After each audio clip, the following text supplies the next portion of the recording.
অনেক দিন বাদে ভিডিও আপলোড করছি। আজকের ব্লগটা রাসমেলা উপলক্ষে। আমরা বাড়ি থেকে সবাই মিলে মেলার উদ্দেশ্যে টোটো করে বেরিয়ে পড়েছিলাম।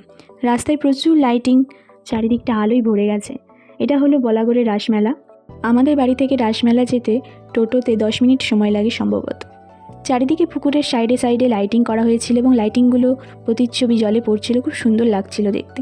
এখানে এক জায়গায় ব্রহ্মা ঠাকুরের পুজো হয়, আর এক জায়গায় কৃষ্ণ ঠাকুরের পুজো হয়। এই প্যান্ডেলগুলোতে আর যাওয়া হয়নি। আমরা ভেবেছিলাম আসার পথেই প্যান্ডেলগুলোই যাব, কিন্তু আর সেটা হয়ে ওঠেনি। আসার পথে ডাইরেক্ট বাড়ি চলেই গিয়েছিলাম। এখানেও একটা বড় পুকুরের ধারে লাইটিং করেছিল। লাইটিংগুলো সত্যিই খুব সুন্দর লাগছিল দেখতে। অতটা ক্লিয়ারভাবে আসেনি যেহেতু দূরে ছিল লাইটিংগুলো। বাইরে থাকার কারণে এই সমস্ত উৎসবগুলো মিস হয়ে যায় আমার। অনেক বছর রাস দেখা হয়নি, এটা অনেক বছর পর আমার রাস দেখা। অবশেষে পৌঁছে গিয়েছিলাম আমরা গন্তব্যে। এসেই আমরা ছোটো মার দর্শন করে নিয়েছিলাম। এখানে ছোটো মাকে খুব সুন্দর লাগছিল। এখানে শিব ঠাকুরের সাথে মায়ের বিয়ে দেওয়া হয়। সমস্ত বাঙালি বিয়ের রীতি অনুযায়ী শিব ঠাকুরকে বরবেশে সাজিয়ে মায়ের সঙ্গে বিয়ে দেওয়া হয়। আমরা যখন গিয়েছিলাম তখন সেরকম একটা ভিড় ছিল না মেলায়। চারিদিকে প্রচুর দোকান ছিল। তারপর আমরা পৌঁছে গিয়েছিলাম বড়মার কাছে।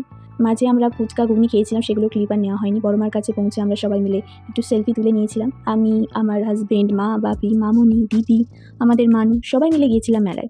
তারপর আমরা দোকানগুলো একটু ঘুরে ঘুরে দেখছিলাম। এখানে দোকান বলতে বেশিরভাগ আকর্ষণ করছিল বাচ্চাদের খেলনার দোকান, এছাড়া খাবারের দোকান, স্টেশনারি দোকান তো রয়েছে। মেলাতে গিয়ে আমার কাকিমা, মেজমা এবং বোনের সঙ্গেও দেখা হয়ে গিয়েছিল। তারপর আমরা সবাই মিলে মেলা ঘুরছিলাম। এখানে মামনি আর মা মিলে ক্লিপ দেখছিল, হেয়ার ক্লিপ, এবং ওরা পছন্দ করছিল। তারপর আমরা সবাই মিলে এগরোল খেতে এই দোকানটায় গিয়েছিলাম। আমি আর দিদি চিকেন ললিপপ অর্ডার করেছিলাম, আর বাকি সবাই এগরোল খাবে বলে এগরোল অর্ডার করা হয়েছিল। তারপর মেলাটা আরেকটু ঘুরে নিয়ে আমরা আইসক্রিম খেয়ে বাড়ি ফিরবো বলে মেলাতলার জিলাপি ও বাদাম ভাজা নিয়ে বাড়ির দিকে রওনা দিয়েছিলাম।